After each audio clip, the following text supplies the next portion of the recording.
L'évaluation, c'est quoi? Réflexion autour de l'évaluation. Répondre à la question l'évaluation c'est quoi est un exercice difficile, mais nécessaire pour mieux asseoir l'enseignement du professeur. Pour construire une réponse, nous allons dans un premier temps nous laisser guider sur les mots-clés associés au mot évaluation. Puis, la construction de cet arbre à idées servira à amorcer notre réflexion par l'étude détaillée d'une de ses branches. Je vous livre ici une réflexion, loin d'être exhaustive, qui a pour objectif de dégager certaines idées récurrentes en relation avec l'évaluation. Je vais me permettre de vous les lire pour vous laisser le temps de vous les approprier. Notes ou compétences, estime de soi, constat juste, élève, parents, rôle, modification des pratiques, administration ou institution. D'autres idées sont possibles, la liste proposée n'étant pas exhaustive. DNB, remédiation, ascenseur social, etc., etc., etc. Nous allons réduire le champ des possibles. En nous focalisant sur une des idées proposées qui sera la note ou compétence. Réorganisons notre espace de réflexion.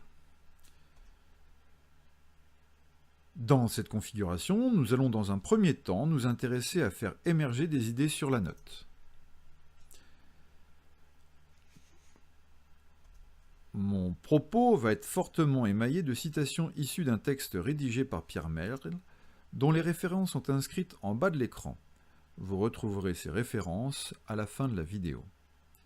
Ainsi, les recherches sur la notation menées depuis plusieurs dizaines d'années aboutissent à au moins 5 résultats consensuels dans la communauté scientifique. Les écarts en fonction du correcteur. Toutes les études de multiples corrections, c'est-à-dire plusieurs correcteurs qui corrigent les mêmes copies, avec ou sans barème, aboutissent à ce résultat indiscutable: la note dépend du correcteur. Il est donc illusoire de considérer que la note constitue un thermomètre qu'il faudrait à tout prix préserver pour connaître les compétences d'un élève. Au contraire, il faut retenir que la note, plus exactement une moyenne trimestrielle ou annuelle, informe les parents de façon imprécise, parfois même inexacte, du niveau d'acquisition de compétences de leur enfant. Biais sociaux de notation.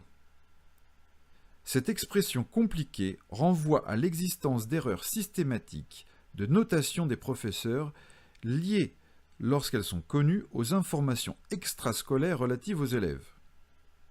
Dans leur pratique de notation, les professeurs sont influencés inconsciemment par le sexe de l'élève, un redoublement éventuel, son âge, son origine sociale, son niveau scolaire, les notes déjà mises à l'élève, le niveau de la classe, de l'établissement, etc. Compétition entre élèves. Au mieux, la note encourage les bons élèves et décourage les autres. En ce sens, elle crée des différences. Elle contribue à l'échec scolaire.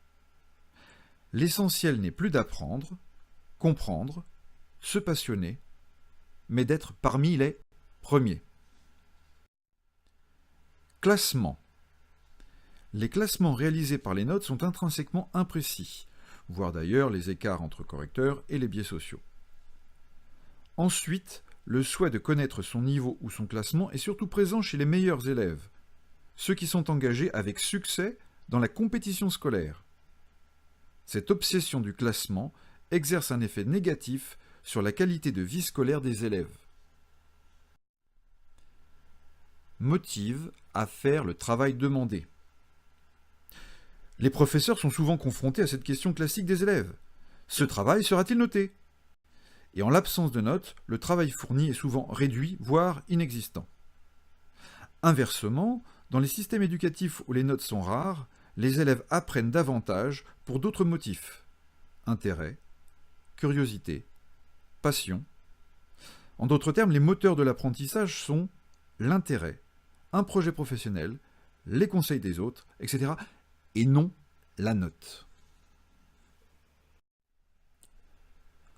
Intéressons-nous maintenant à la seconde idée proposée par cette branche, les compétences. Je vous propose soit de mettre en pause la vidéo et de chercher les idées que vous associez au mot compétences. Vous pourrez bien sûr être critique comme ce fut le cas dans mes propos sur la note, soit vous continuez la vidéo.